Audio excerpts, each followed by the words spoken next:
Good evening, ladies and gentlemen. Master Ceremonies, the Honorable Mia Amor Mottley, Prime Minister of Barbados, the Honorable Marcia Caddo, Minister in the Ministry of Economic Affairs and Investment, Honorable Ryan Strawn, Minister in the Ministry of Finance, the Honorable Sandra Husbands, Minister in the Ministry of Foreign Trade, the Honorable Edmund Hinkson, Minister of Home Affairs, Mr. Cleveson Haynes, the Governor of the Central Bank, Sir Kenneth Hewitt, the Reverend Dr. Sonia Hines, Mr. Timothy Springer, CEO of EGFL, fellow and past directors of EGFL, distinguished ladies and gentlemen. I want to begin my brief remarks by quoting from an article in the U.S. Business Roundtable White Paper on Corporate Governance. And the quote goes like this: "Corporate governance is not an abstract goal, but exists to serve corporate purposes by providing a structure within which directors and management can pursue the objective." Although published in 1997, this quote still holds true for us in 2019. From a very cursory observation of EGFL, I believe that the performance of this company has been underpinned by sound corporate governance as described above. We all know that a sound corporate governance framework is the bedrock of any successful enterprise, and EGFL is no exception. By taking their fiduciary responsibilities seriously, EGFL has operated within the bounds of the Company Act, Cap 308 of the laws of Barbados, and has delivered on its mandate to provide financing to the SME sector. Hence, in its 21 years of existence, it has published audited financial statements to its shareholders and stakeholders every year and has done so on time. Not many state-owned enterprises can lay claim to this performance. This institution, which I now have the honor to lead, is therefore an example of what we really want to replicate if we are to rebuild the kind of Barbados of which we can be proud. Let me give you a synopsis of its history. EGFL started operations in 1998, 2 years after the fatal closure of its predecessor, the Barbados Development Bank. Left with the challenge of creating its own corporate governance system, it did so by modeling the organization as a private sector-driven entity, not only in its philosophy, but in its relentless drive to utilize technology while keeping a close watch on its expenditure. EGFL started with a small capital base of a mere $3.5 million, and amongst substantially less than the initial target of $10 million. In spite of this, EGFL forged ahead with the monumental task of financing and supporting small businesses in the tourism, agriculture, manufacturing, innovation, and the renewable energy sectors. Like any other financial institution, we have had our challenges over the years. However, as of March 2018, we have disbursed $337 million in loans, grants, and technical assistance from the funds we manage and from our own resources.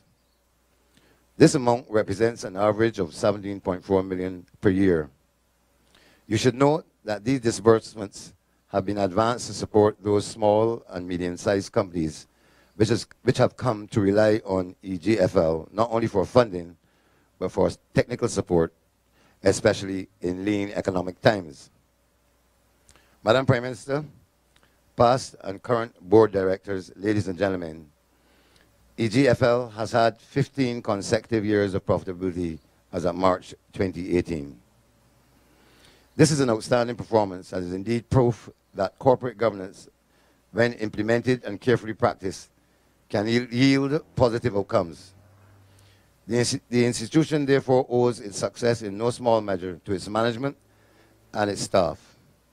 I therefore want to take this opportunity to salute them for their unstinted contributions, but I also want to challenge them to do even better, particularly in this economic environment in which we now find ourselves. Under my stewardship, I intend to build on the sterling work of my predecessors and current board members, as well as have a pivotal role to play in the development of the small and medium-sized business sector to support the restructuring and transformation of Barbados' economy. I look forward to working with this institution to assist with the challenge of resuscitating this island we call home. And I hope that with the assistance of my board, we can leave an indelible footprint in keeping with the national strategic goals. Thank you.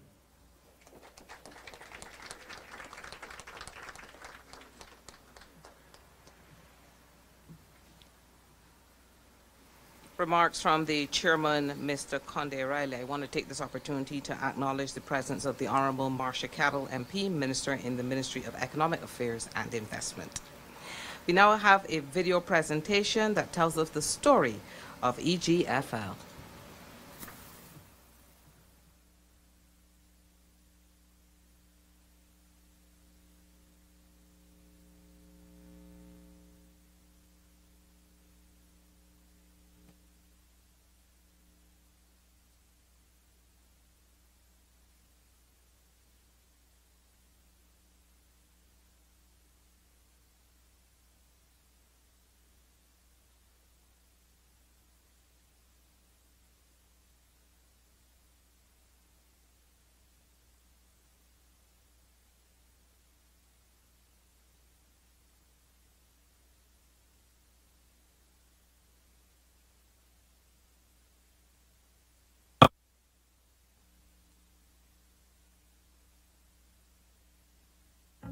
Starting with a capital base of 3.5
with just 2 staff members. There are now 12 members of staff. Over the years, it has disbursed 200.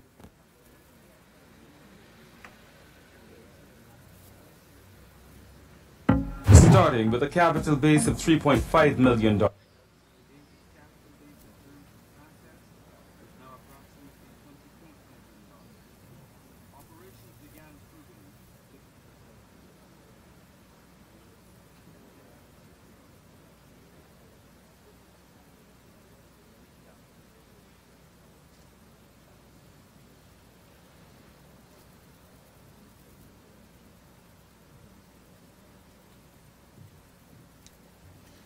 Ladies and gentlemen, please forgive us for these technical difficulties.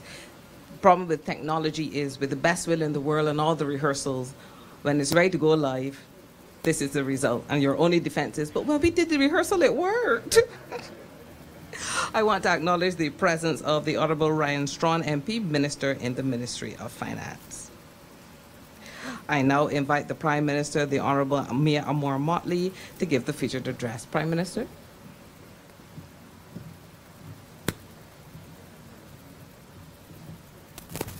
Thank you very much, Joel. Distinguished ladies and gentlemen, all, I think that what the chairman should have said to you just now is that when all things fail, they call for us.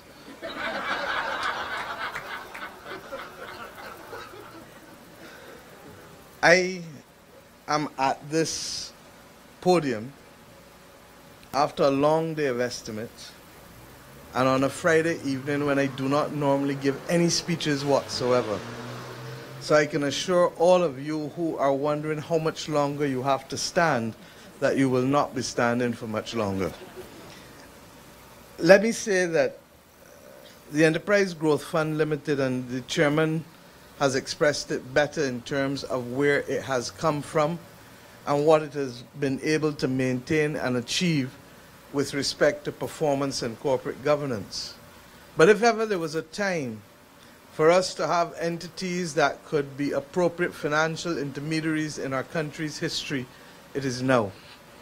And we have lamented too often about the fact that we have a situation where the savings of our people are attracting minimal returns, in many instances 0.1%. I almost stopped at 0. And in circumstances where some may even argue that we pay the bank to keep our money when we consider the additional fees that are factored in with respect to the transactional relationship between client and bank. But at the same time, while the country finds itself in its current economic circumstances, the country is relatively liquid. And there is in excess of $9 billion in savings that ought to be appropriately used in order to be able to help us build out our way and grow our way out of these circumstances. This is a difficult pill for us to swallow. And we have come to the conclusion as a government that we have simply to do better as a region and as a country in being able to mobilize our savings for the productive purposes of growth in our country and in our region. At the regional level, before the last CARICOM single market meeting in Trinidad and Tobago, we asked the governor of the central bank to give us the figures with respect to the savings that are available within the Caribbean community, the CSME countries. And the number was $47 billion US.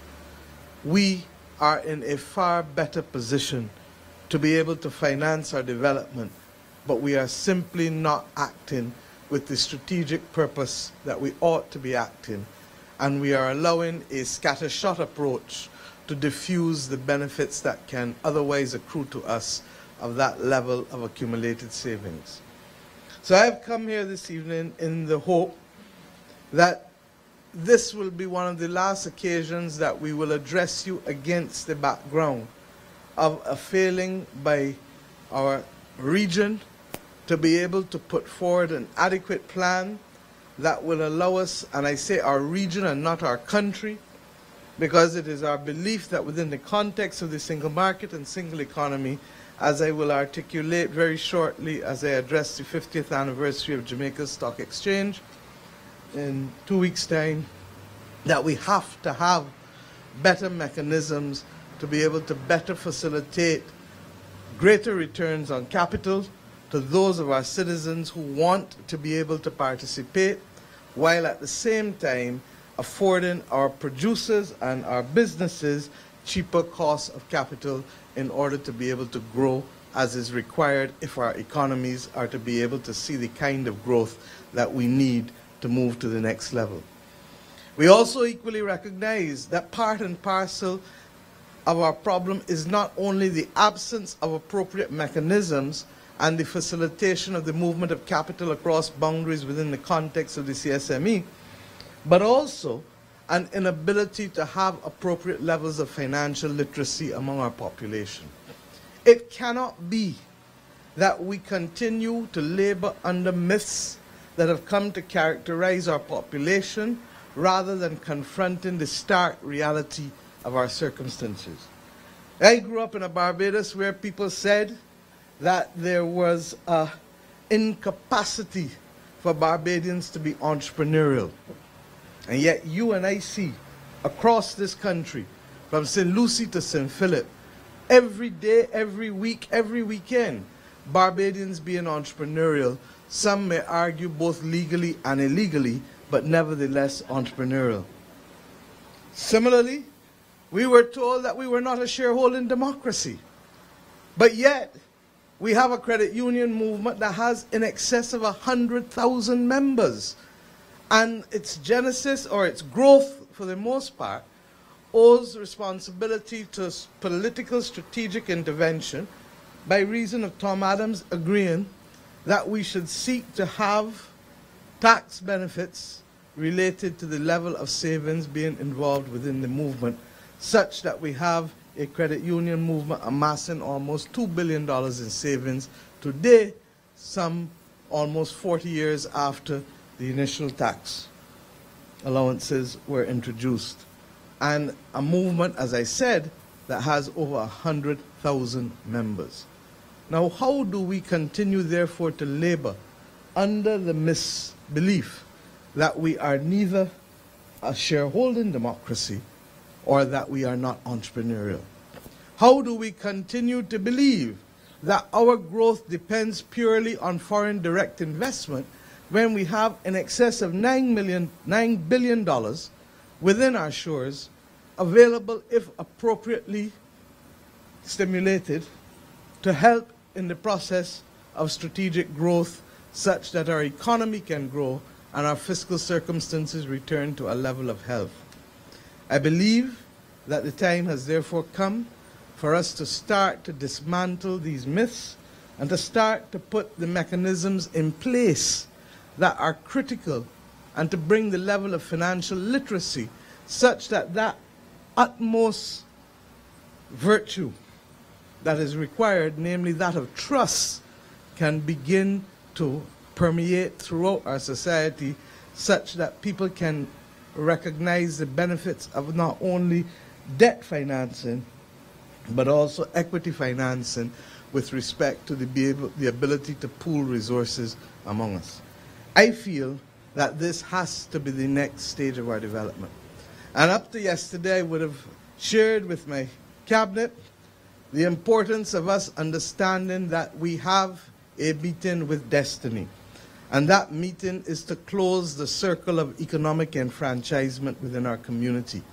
And that our role, more than anything else, is to be able to empower and to facilitate Barbadians to be able not just to have a piece of the rock, but a piece of the action. That action and that business activity cannot be limited to the 166 square miles on which we live, but has of necessity to see as its domestic market all of Suriname, all of Guyana, right up to the west in Belize, cross to Jamaica, and right back down the island chain, because we have it within us to be able to master the environment, to mobilize the savings, and to be able to make good business and good profits out of circumstances that fall within us. We have too mature a tourism product. We have the capacity within renewable energy. When others thought of solar water heaters, we were utilizing it and increasing their penetration across households in this community. And we have the capacity in information and communications technology to be able to make that difference. And fundamentally, the choice is now ours to stop talking and to do. I trust and pray that Enterprise Growth Fund Limited will understand that the behavior that was acceptable for it in its first 21 years of life has now to change as it matures into an adult, and that that adult behavior therefore requires new instruments, forms of trust, and a capacity to take that which has remained scattered and underutilized, namely the savings of our country and our region, and put it to good productive use, such that we don't only rely on capital from outside and a form of colonization in reverse. To the staff, to the management, to the board, to the former boards, I thank you all, and I say simply that our government is committed to working with you to realize that vision of making sure that we can better utilize the savings of our people to better enfranchise them such that they do not become tenants in their own land. God bless you. Thank you.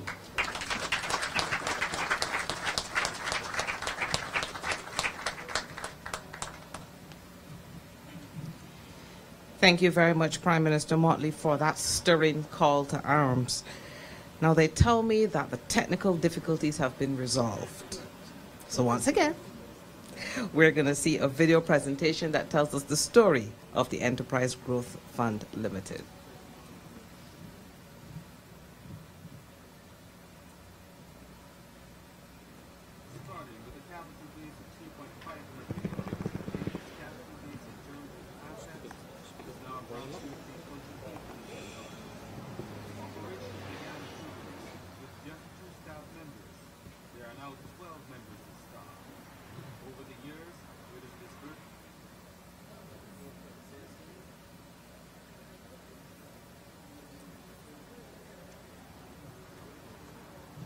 Okay, I believe the third time is the charm. So, while they're trying to sort that out, I'm going to ask the chair, Mr. Conde Riley, to make a presentation to CEO Mr. Timothy Simmons. I understand that the same way the Enterprise Growth Fund Limited is celebrating its 21st birthday, so is he. Because when the company started in 1998 with 2 members of staff, he was one of the 2.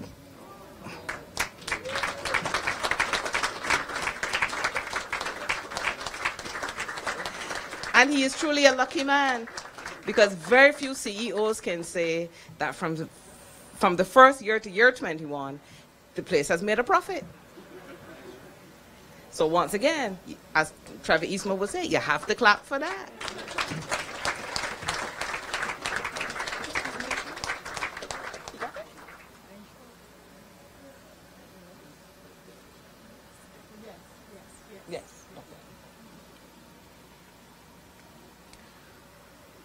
We will now ask the members of the head table to assist the Prime Minister as she makes her way to the area where the plaque will be unveiled. It's part of EGFL's 21st anniversary.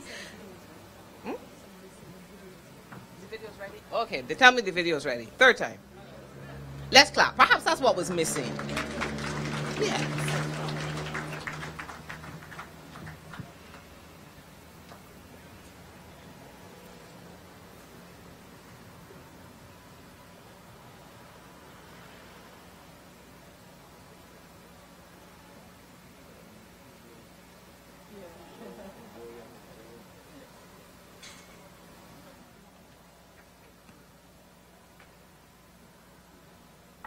Starting with a capital base of $3.5 million, to date its capital base in terms of assets is now approximately $28 million. Operations began frugally with just 2 staff members. There are now 12 members of staff. Over the years, it has disbursed $214 million in loans to approximately 331 small and medium enterprise businesses. Its funding interventions have assisted in creating and maintaining 3,000 jobs, profitable for 15 consecutive years, and paid dividends to shareholders over the last 10 years.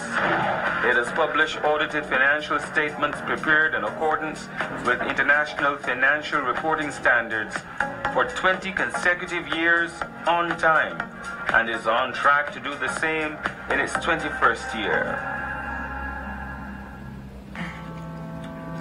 Enterprise Growth Fund Limited, or EGFL, started operations on January 2nd, 1998, out of the ashes of the Barbados Development Bank. To launch the institution, the then Minister of Finance gave the CEO a clear mandate not to repeat past mistakes, as Barbados could not afford to start another financial institution for a 3rd time. The CEO was also told in no uncertain terms that failure is not an option. So, with marching orders in hand, the youthful CEO, Timothy Simmons, and a loan investment manager proceeded to the 7th floor of the Central Bank of Barbados to occupy their 2 modest offices to start up the enterprise.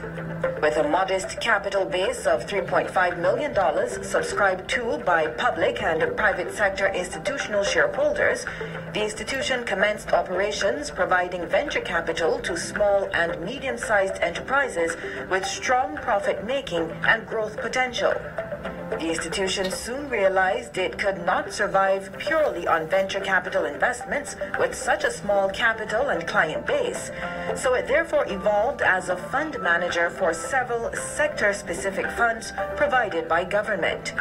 Over time, the EGFL's capital base has grown from 3.5 million to 148 million Barbados dollars, and the company now provides loan and equity finance businesses in the tourism, agriculture, manufacturing, renewable energy, and services sectors, thus helping Barbados sustain employment and earn vital foreign exchange. Concomitant with the growth in its capital base and portfolio, the company also expanded its staff complement. By 1999, the need for a larger office space prompted the move to the then Caribbean Commercial Bank building at Lower Broad Street. As the institution expanded physically and financially, operations were relocated to a larger space at Welch's Main Road in 2003. In 2012, new offices were built and outfitted at Barbary Hill. These modern offices are environmentally friendly and are powered by a 19-kilowatt photovoltaic system. Construction was completed on time at a final cost of $3.3 million. It is important to note that these offices were financed entirely from the retained earnings of EGFL. EGFL started as a lean organization with 2 staff members and remains a lean organization even today with a staff complement of 12 highly dedicated and professional individuals. It owes its success primarily to 3 overarching principles. 1. Good corporate governance and timely financial reporting led by an independent and highly competent board of directors. 2. Cost efficiency supported by a highly professional staff with the extensive use of information technology to drive the operations. And 3. A steadfast adherence to the philosophy of Sir Arthur Lewis, who strongly advocated that the strength of a development bank lies not in its ability to lend, but in its ability to borrow. His philosophy underpins the strength of EGFL's client base.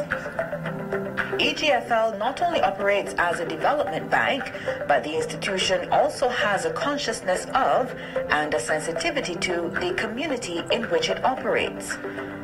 With a strong focus on education and personal development, the Enterprise Growth Fund Scholarship was developed and is awarded biennially to 2 UWI-CAFL students pursuing studies in economics, financing, or accounting. Scholarships are also awarded to 2 differently able students attending the Derek Smith School and Vocational Center. Earlier this year, EGFL created and launched the Educational Road Trips program. This initiative was designed to give primary and secondary students in the environs a close look at how businesses work, particularly in relation to green energy and eco-friendly technologies. Adopted by EGFL, St. Mary's Primary and Westbury Primary Schools have already benefited from these tours. The program will be expanded in 2019. EGFL also partners with its staff to provide nutritional support and school supplies for less fortunate primary school students in its community. On its 21st anniversary, EGFL can be characterized as a sustainable development bank that has delivered and will continue to deliver on its mandate and guiding philosophy of fostering the growth of young, dynamic Barbadian firms with superior entrepreneurial talent.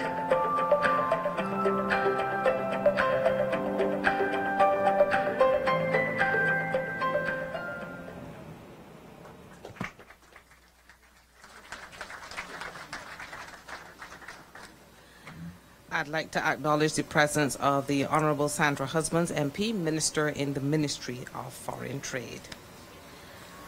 I now invite Ms. Debbie Ann Gemman to give the vote of thanks.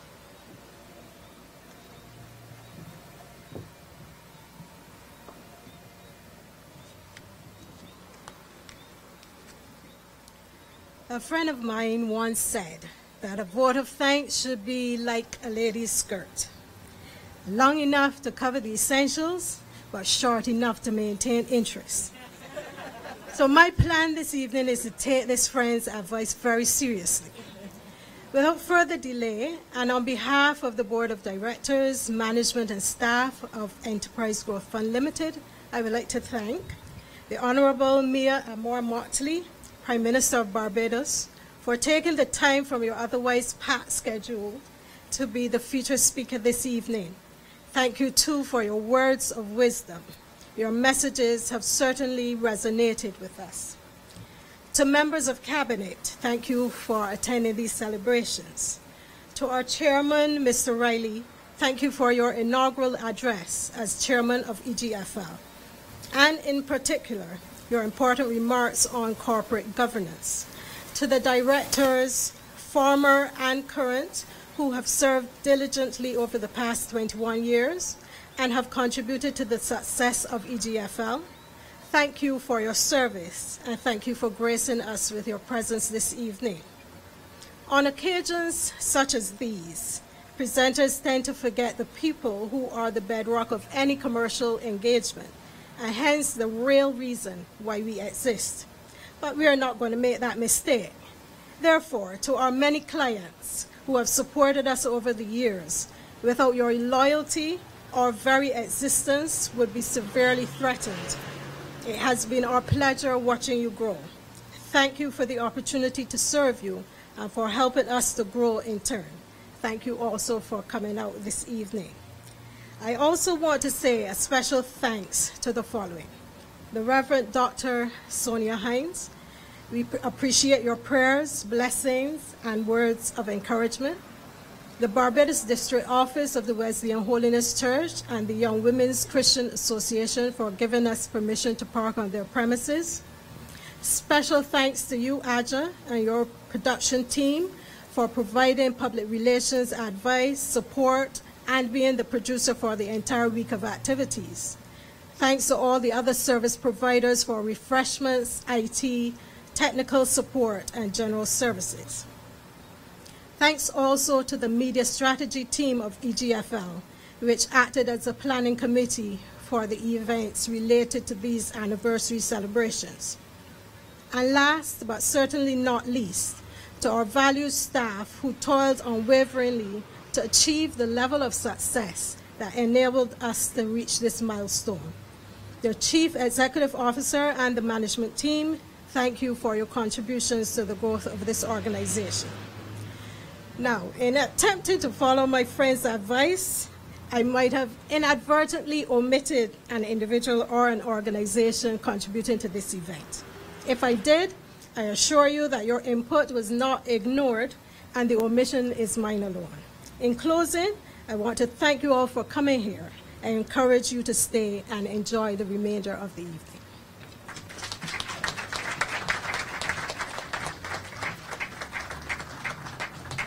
Thank you very much, Ms. Jammett. Now, as part of the EGFL's 21st anniversary, a plaque will be unveiled by the Prime Minister to commemorate this major milestone. And if you were at the lecture on Wednesday evening, where Speaker Mariano Brown talked about the likes of several regional and international development banks, and yes, EGFL is a development bank. It may not have that name, but it certainly has that mandate. You would realize and appreciate what a feat it is to attain a 21st anniversary. So I'm going to ask the head table to proceed to the area where the Prime Minister can unveil the plaque.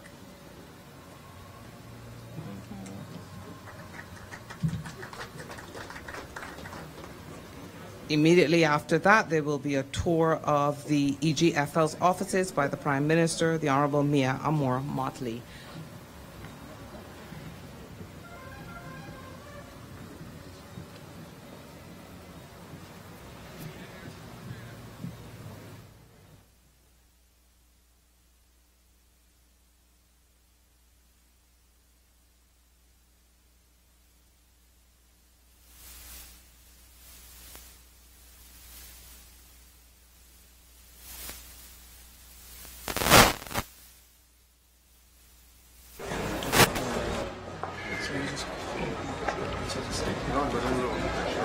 All right, y'all ready? Let's pull it. I like that one.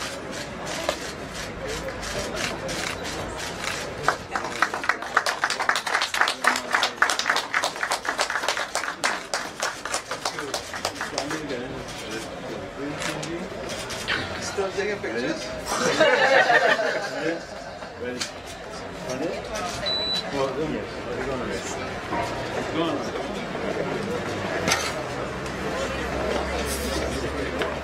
Thank you, sir.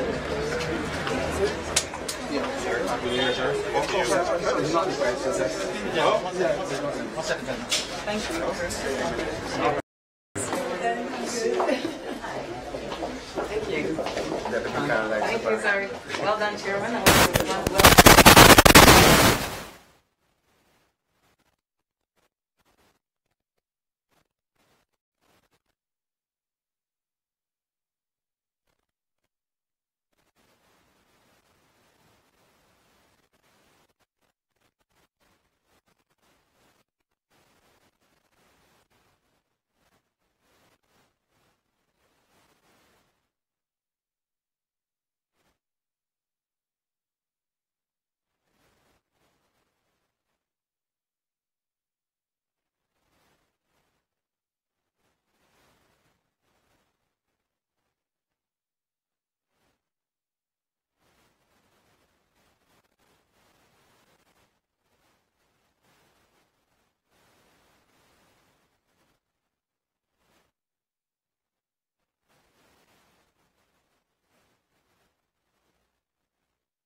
It is because of this integrated company information system that allows us to do it. At the center of it is a piece of proprietary software called a loan and treasury management software. This was developed by a company in Trinidad based on design specifications that Dwayne and I would have developed. And this is developed using something called Magic eDeveloper 9.4. This is really a debt service engine, and it has these 5 inputs. When an application comes in, it's entered into the system. When that application is approved, the loan terms and conditions are entered. As disbursements are made, the amount, value dates are entered. As receipts come in, the value dates and the amounts and so on are entered. Other non-financial data, like employment and number of hotel rooms, etc. This information is processed by the system, and there are 3 outputs. First output will be a client billing, which will be a statement that goes to the client. The other will be a set of journal entries, debits and credits, that will go into Sage, which is a ledger accounting system, just like Plaque, QuickBooks, or any of those. And of course, this general ledger system will accept payroll entries, operating expenses, depreciation, etc. And other financial and economic reports will also be produced. Previously, we used to print the statements, put them in an envelope, send them out to clients. Now, we use a piece of party software, print email,